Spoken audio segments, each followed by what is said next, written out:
Today I'm going to be teaching you guys how to change the interior ambient lighting in your Mercedes vehicles. We're going to go ahead and start off by turning the vehicle on.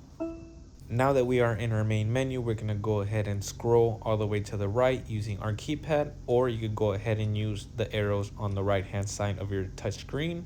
We're going to go ahead and go to vehicle settings, click on that. That brings us to this drop down menu. We're going to go ahead and click light, which is in the middle or the third option. Now we're going to go ahead and click ambient, and we're going to go ahead and click color. There's multiple colors you could choose from. You could go ahead and move them around, as you can see here. I choose one color and I choose another to decide which one fits best for me and my driving abilities.